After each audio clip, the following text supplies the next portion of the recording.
with you.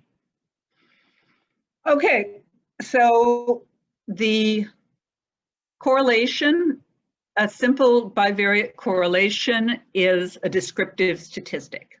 You can test a hypothesis that a correlation is different from zero. It's not really recommended that you test directional hypotheses about correlations, although some people do. But you can test that it's non-zero. The problem with testing a correlation coefficient is that it is almost completely, whether or not it's significant, is almost completely determined by the sample size. And so you can have a tiny relationship that's going to be statistically significant, and it may be such a small relationship that it's completely unimportant, but it'll be significant. And this is true in all statistics that are based on correlations. So they're very sensitive to sample size. Okay, so what is a correlation? It's the numerical quantification of the relationship between two variables. And a couple of things about this is that I might say later, they may be on the slides later, is that in terms of what's called the Pearson product moment correlation coefficient, which is the one we're going to be covering, the two variables are continuous. There are other kinds of correlation coefficients, such as the phi correlation, that do not require both variables or even either variable to be continuous. But the most common is treated as the relationship between two continuous variables. And the value of a correlation coefficient tells you two things. It tells you how strong a relationship is and what the direction of a relationship is. So a strong correlation would indicate that the two variables were very highly related. Like in children ages 1 to 14, the relationship between age and height is very strongly related. Taller kids tend to be older, and smaller kids tend to be younger to a very great degree. So, I mean, even just glancing at children, you can often tell what their age is likely to be by how tall they are.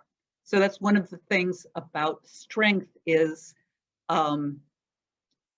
a lot of times they talk about correlation or regression in terms of prediction or in terms of the, let's say in terms of prediction. So if you know someone's status on one variable, how well do you expect to know their status on the other variable? And, you know, I can do this walking down Madison Avenue. I look and this is one of my favorite things to do on Madison Avenue is I try to estimate how much people's clothing cost. And then, you know, you think that that is probably highly related to their income level. So there are a lot of bivariate relationships. Those relationships can be positive or negative. So the two relationships that I mentioned, age and height, and cost of a clothing outfit and income overall are both positive relationships, meaning that people who are higher on one tend to be higher on the other, and people who are lower on one tend to be lower on the other. You can also have negative relationships, such as the relationship, one of the ones I always give is the relationship between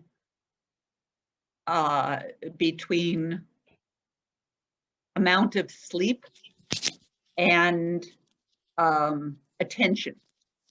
And so, is that right? No. Let's say, let's change it to the amount of work and relaxation. So the more work people have, the less they relax. The more relaxed they are, probably the less they work.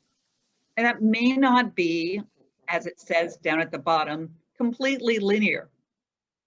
So it may be the people who don't work at all are actually not very relaxed, even though the general trend is that high relaxation is associated with low work. And that would be a non-linear relationship. At some point, it would depart from that straight line that is associated with a negative relationship between amount of work and lack of relaxation.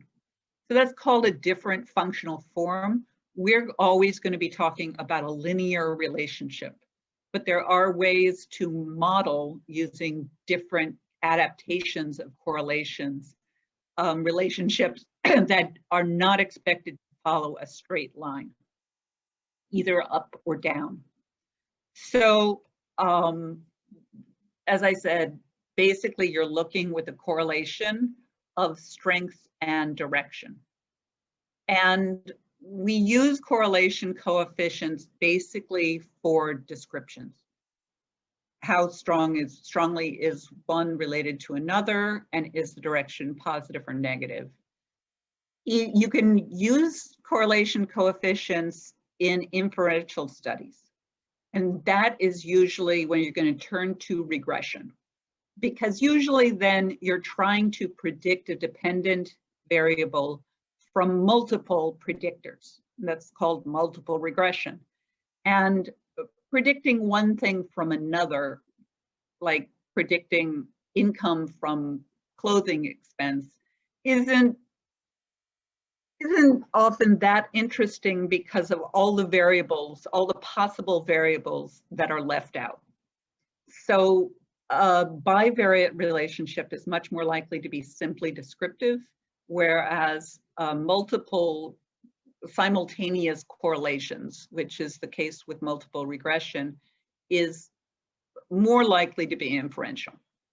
And you'll see that in reports where you see reports of multiple regressions, and they'll tell you which predictor variables are or not statistically significant in their relationships to the dependent variables. And so those are there are more complicated ways of looking at inferences. There are things called path analysis, structural equations modeling. You can test very complex theories about whether a relationship between an independent and a dependent variable is what we call mediated by another variable. In other words, the relationship between the amount of participation in an activity. So that is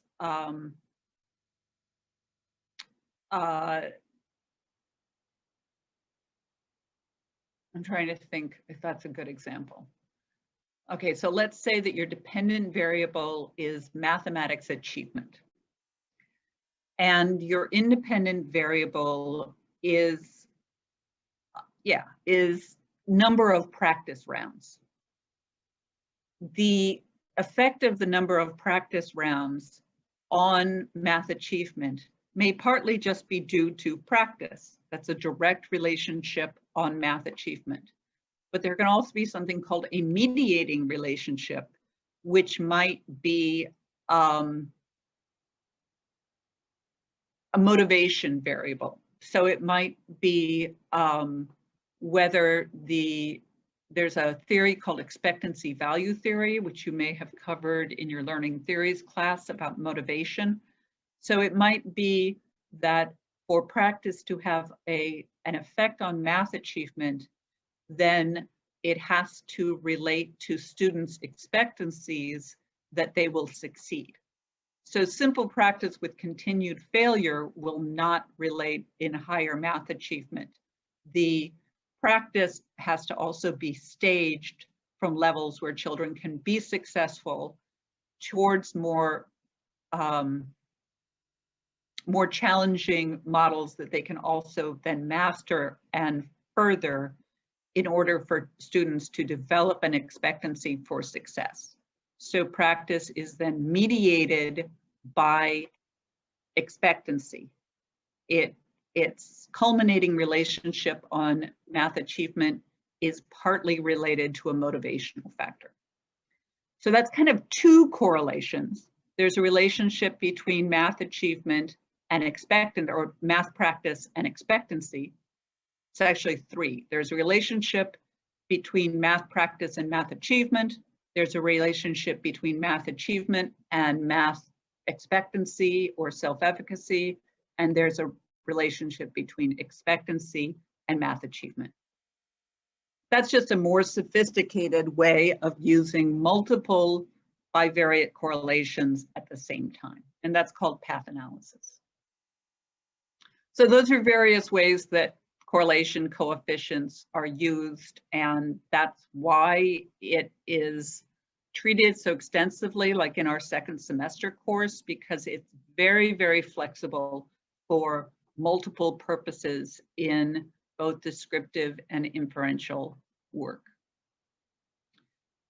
And it's a central, absolutely core methodology for evaluating instruments for measurement, like surveys, even physical measurements, measurement of the relationship between plant growth and amount of sunlight can be estimated with correlation coefficients. And so if you are interested in, for instance, measuring different degrees of sunshine, then you have to have a tool for measuring that, and you want to be sure that it's reliable, and so you're going to have to use a correlation to find that out. So it's a very core principle of measurement. But we're just going to start with bivariate correlation, which is relating two values, two continuous variables. And the first place you often start before you even calculate the correlation coefficient is usually with a scatter plot, which is doesn't give you a single number. So a correlation coefficient is a single number, but you're often going to look at the scatter plot because it will certainly give you a sense of the direction of the relationship. Are low scores on one variable associated with low scores on another variable, and high scores on the same first variable associated with high scores on the second variable. And it will certainly give you direction of the relationship. It's often kind of hard to judge how strong a relationship is based on a scatter plot because, for instance, what we call outlier scores, scores that don't really fit the pattern, can have a lot of effect on the magnitude of the relationship. Even looking at it, how it's scaled can have a large effect on the strength of the relationship. So this is a positive relationship, and it's a relationship between scores. This is actually from a study that I was basically the statistical person that was published quite a while ago. And these are exam scores from the first exam in an undergraduate first semester chemistry course. And what we looked at was the relationship of those exam scores to course performance, having the exam scores removed. And what the chemistry educators were interested in was whether the first exam was a good predictor of how people would do at the end of the course. And their idea was that they could separate out this bottom group who were likely to overall have a grade that was 1 standard deviation below the mean, with the mean being somewhere in the C average. And if they, so these students were not really on the Y variable, which is on the vertical axis, were not likely to pass the course. And so they wanted to see at what place on the exam 1 score these students were likely to be if their chances were going to be low of passing the course overall. And what they found is that what we found was students who were 2 standard deviations below average on the first exam were likely to have an overall course average that was very low at the end. And what they were interested in was the principle that they could advise those students to take 2 semesters of first semester chemistry, a slower paced course. And that would save students from getting non-passing grades, and that it was a cheaper alternative and a, in the long run, more successful alternative than just using a placement exam and automatically placing people based on that score into a remedial chemistry course. So they were interested in comparing this part of the graph where students who had high scores were likely to have high grades from this, which was their group of concern. And they used this to show that overall there was a positive relationship, and we were interested in how strong that relationship was. And I believe it was about 0.77, and we'll interpret the 0.77 in just a minute. But my point here basically is that the scatter plot will definitely tell you the direction. It'll also help you point out things like these are called outlier scores. So people who don't fit well into the pattern. So this individual that I've just circled is someone who did quite well on the first exam, but someplace during the semester then fell out of the pattern and did poorly at the final point of the semester. So they don't fit the pattern of kind of dual success. And that's a natural thing that you will almost always, particularly in a human sample, have outlier scores. They detract from the strength of the relationship between the 2 variables, and it's hard to tell how much of an effect that has from the scatter plot, which is why I don't tend to try to use a scatter plot necessarily to predict strength, just direction, and to identify things like outlier scores. The numerical correlation coefficient will not tell you if they're outlier scores. So you really need both. So when you get to the numerical statistic, which is called R, and the sub XY tells you that it's the relationship between variable X and variable Y. That's just traditional to call them the 2 things. And you're actually going to usually leave those out. It's assumed that it's 2 variables with different names. There are places where it's important to put that in, but it's not important in normal circumstances. And so we call correlation R. And that's particularly when it's used as the Pearson product moment correlation, which is what we're going to be covering in this class. And it's the only one that we cover in basically, I think, also in the second semester of statistics. Some of the other kinds of correlation are covered in the test and measurement class, because it does a lot of kind of specialized work with correlations. Its value at the population, or it's the name of it at the population level, is rho, which looks like a P. in Greek, but is actually RHO, rho. And so whether you're talking about a sample correlation or a population correlation, its possible range is +1 to -1. A positive correlation of 1 indicates a perfect relationship.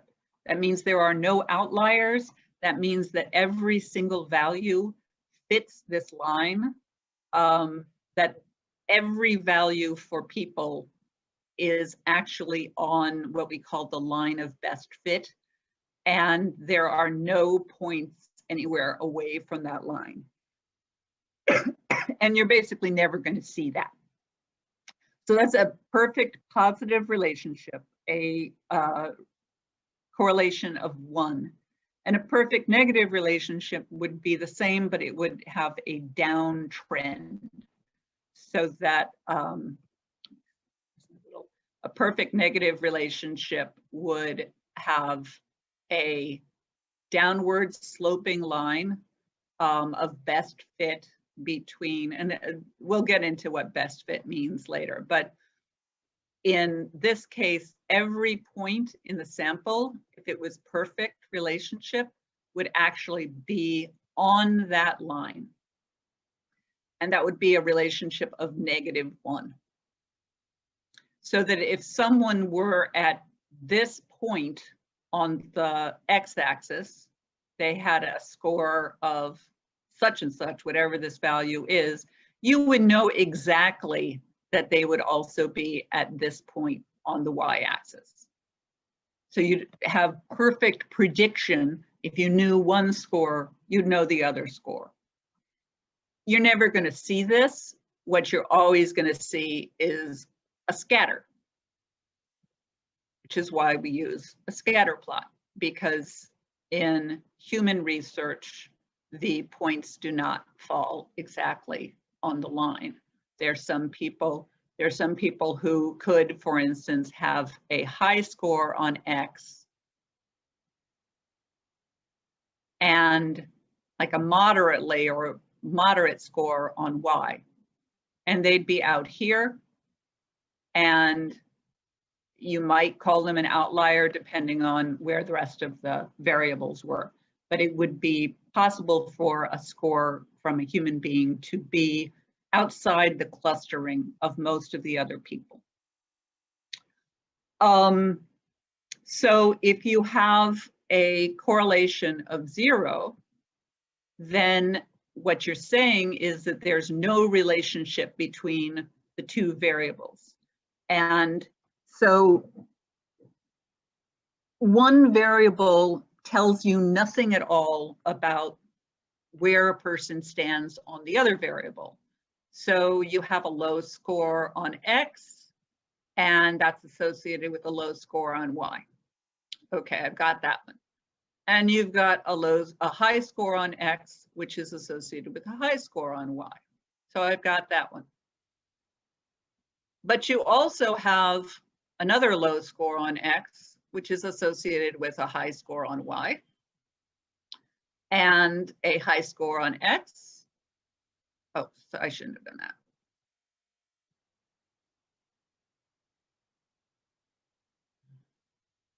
Let me go back to my,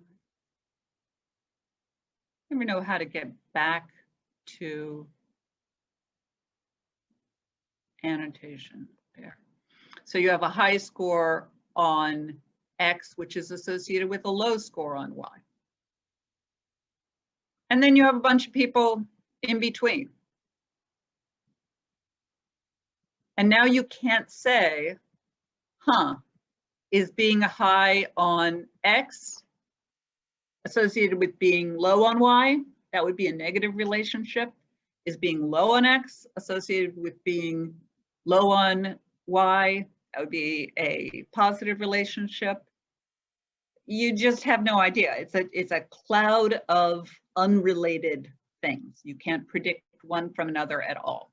And that's a 0 relationship.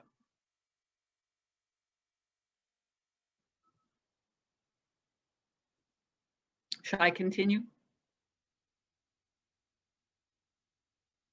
Okay, nobody's chatting. Nobody's saying, oh, I got a chat. Yes. Okay. All right, and these are just more professionally done graphics, a perfect negative relationship and no relationship at all. And there are other shapes that go with this graphic, but for the difference between high relationships and moderate relationships, it's pretty hard to read the graph. So I don't spend too much time. It's pretty easy to tell a near zero relationship and a really high relationship.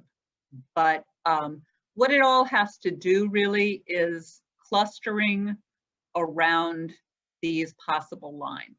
So if all your points are close to these lines, this line, you're probably going to have, even though it's not perfect, a high relationship.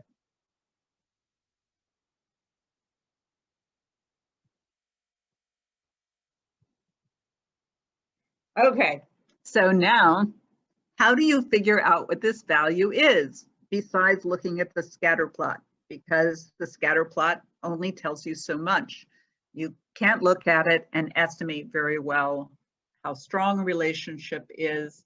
And while it's useful for outliers, it doesn't give you a number that you can do anything further with. You need those numbers if, for instance, you're going to try to predict one thing from another with any exactitude. So this term, which is new, RXY, but it's all of our topic, is composed of two things in the denominator, which you already know what they are. Those are standard deviations.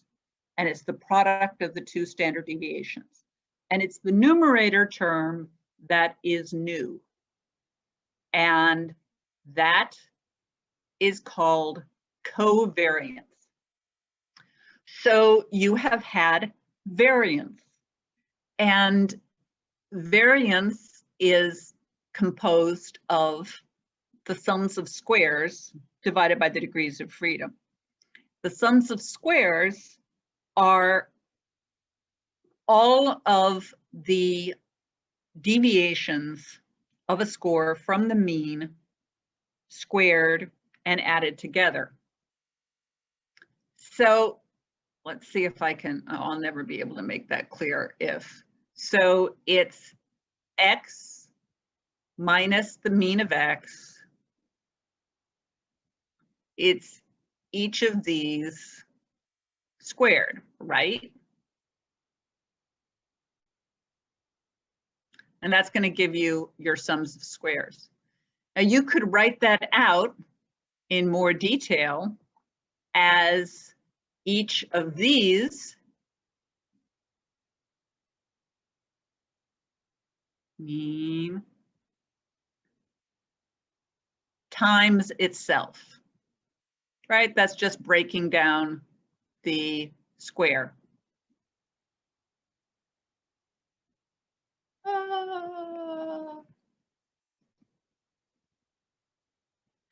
In the sum of products, we don't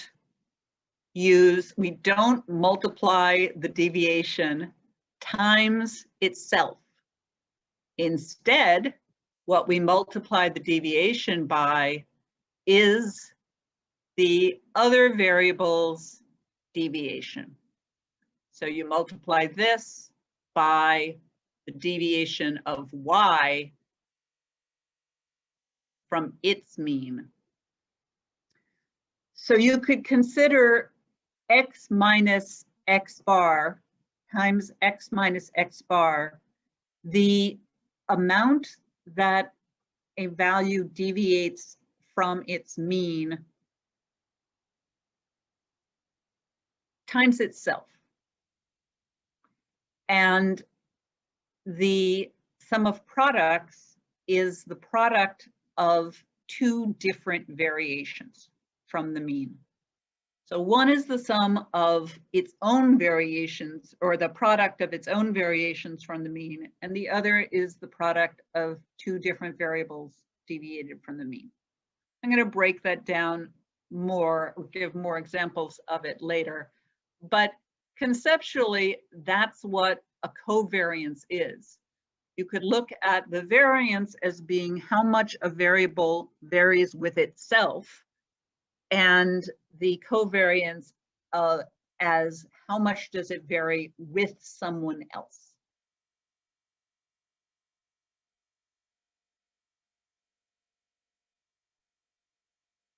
Or with another variable. All right, so there are tons and tons of equations for the correlation coefficient. And you don't have to use them all. There's basically 3 that I would use, and I think one of them I've decided to skip for the purpose of this class. This mostly just breaks down these into 2 parts. But so I'm not going to pay a ton of attention for tonight into all of these formulas. This is the one that was given on the previous page, where the correlation is the covariance of the 2 variables divided by the product of the standard deviations. And these are just the formulas for the standard deviations. Standard deviation is the sum of squares divided by n minus 1. So that gives you the variance. Sum of squares divided by n minus 1 is the variance. This is breaking down sum of squares, variables deviation from the mean squared and summed. Divided by n minus 1, that gives you the variance term. And you can abbreviate the sum of squares as just the little x's deviation scores. Squared divided by n minus 1, and that gives you the variance term. Inside the radical is your variance term, and the square root of the variance term is the standard deviation. So you already know all of these formulas here. These are just formulas written out for the standard deviations. The formula that you don't know is the numerator, as I said, how to get that covariance term. So, and now this is written out more prettily, is that the covariance is the sum of the products of x and y divided by n minus 1. So this is the same as your degrees of freedom from before. It is the number of pairs. N is not the total number of scores, it's the number of cases. So if you have scores on height and you have scores on age, then you have scores, so say you have 10 scores on height and 10 scores on age, and they're all the same people. If they're not all the same people, you can't correlate them all. So each person, each of 10 people has a score on height and a score on age.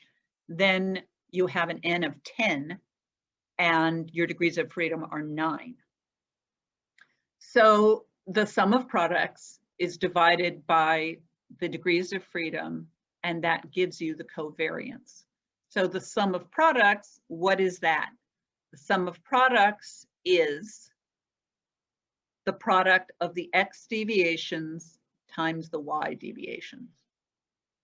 This is why I've been harping all semester on deviation scores, because they're not only essential in terms of squared deviations for all your comparisons of group means, but in terms of co-deviations or products of deviations, they're essential for all relationship statistics or correlations.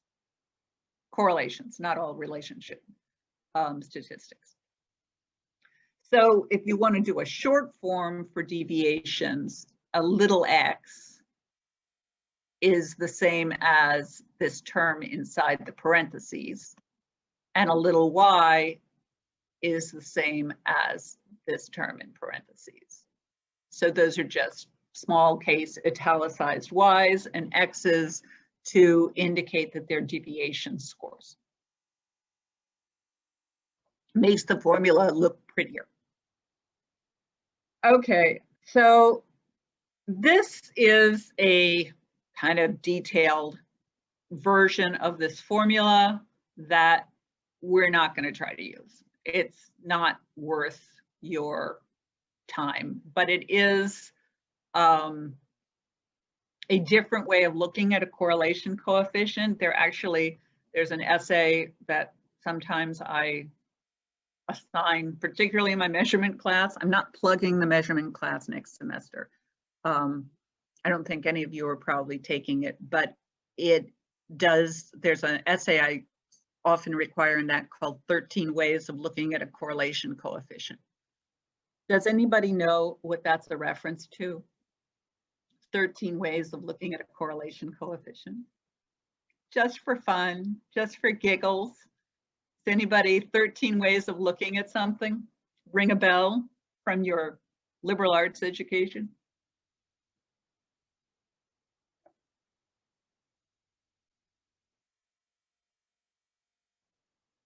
There's a poem by, who's got a response? No, there's a poem, 13 Ways of Looking at a Blackbird. Wallace Stevens. Melissa typed that in the chat. What? I said Melissa had typed that in the chat. She wrote Blackbird. Oh, Blackbird. Hey, cool, Melissa. It's like interacting with nature. Yeah, excellent, excellent. So if you can, well, you don't want to distract yourselves by putting in a link to that. If we have time, maybe I will at the end. But it's a lovely, lovely poem. And I strongly suggest that you open your mind out beyond statistics and read it. So we're going to focus basically on this up here to get our covariance term. Okay, so the covariance term is S sub xy. It doesn't have square in it because it isn't a square, it's a product. And we need that to get this numerator. We already know how to do each standard deviation. And really, it's just an extension of things you've already done.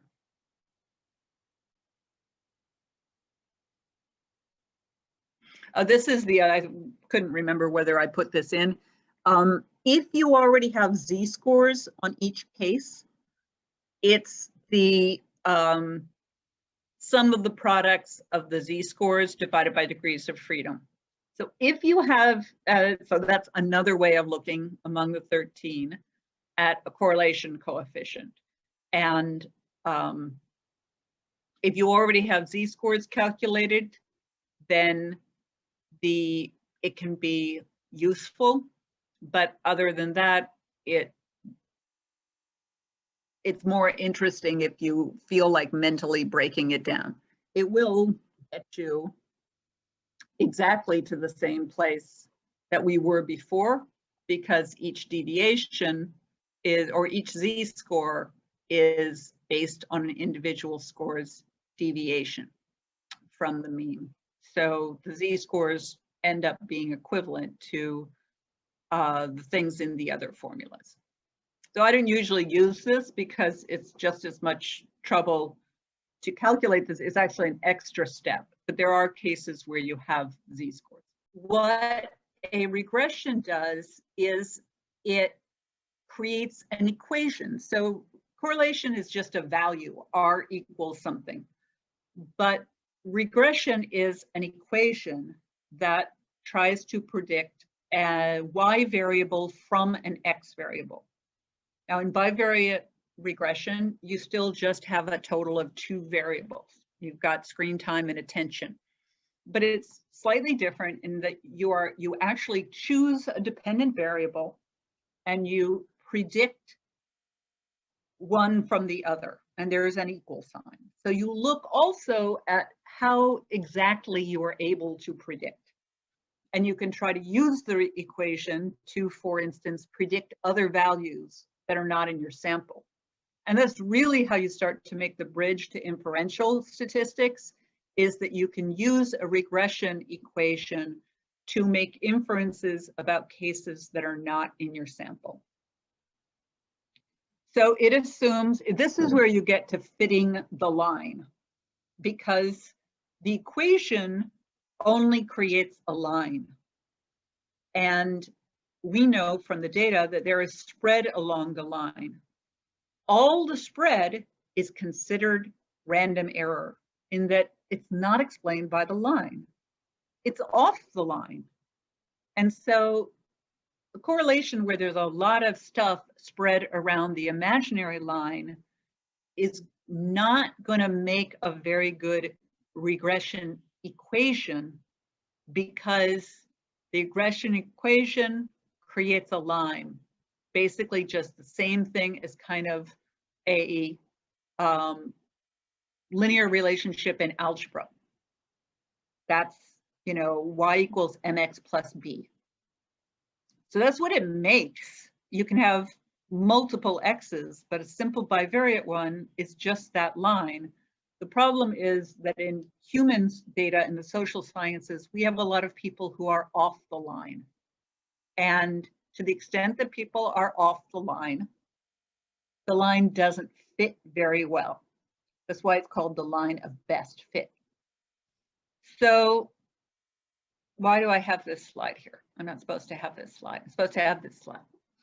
So this is an example where you see this is the line that is fit by this particular little equation here. There's a hat over, or a caret over y, because y is estimated. This is the line that estimates the y variable from an x variable. And so the line is actually this. That's the line that describes this equation. It's just the same thing that you learned in algebra back in high school. Y equals m, that's a slope, x plus b, which is -2, which is the point of intercept with the y-axis. It's exactly the same thing that you learned. But it's predicted y, which means that the possible values you might predict for your y variable, like your attention score on the Stroop task in that example, are the ones that fit on the line. But in your data, there are actually lots and lots of points that are not on the line. And the extent to which these points are off the line along the y-axis are considered error. They are, back to deviations, deviations between your actual value, that actual y value, which is somewhere around 5, and the value that is predicted given this x for y. So this little value here at x, which is a 6, given this equation, if you filled in x equals 6 in this equation, it would be 6 times 1.6, which is 9.6, I think, minus 2, which would be 7.6, and you would expect it to be somewhere around here. I think my math was a little bit off somewhere. 6, maybe it's not. Oh, I'm sorry, you'd expect it to be around here. But the point isn't. The actual point is here, where y equals 5. So let me say that again. If you took an x value of 6 and you fit it, you predicted what would happen if x were 6, given this regression equation. So you substitute x equals 6 into the equation. 6 times 1.6 is 9.6 minus 2 is 7.6. So if you said, well, when x equals 2 according to this equation, y should be right about here, which would be somewhere around 7.5, and exactly 7.6. But you actually have a case in your data set where x was 6, and it isn't anywhere near 7.6, more like 5. The difference between the y in your actual data set and the one predicted by the equation is considered error in regression. And the whole point of this line is to minimize error. In other words, to create a single line where the discrepancies between actual y and predicted y from the regression equation are minimal. The line that best fits all the points. And it's going to fit some points better than others. Okay, so this point has very little spread from the line, so it's got minimal error. This point has more. What you're trying to do is, on average, minimize the error. The average discrepancy between actual points along the y-axis and their predicted values is minimal, the average error. So we're back to things like the variances, but the variances of errors, the variances of the discrepancy, the deviation between y's and predicted y's. It's all the same stuff. Welcome, Jordan.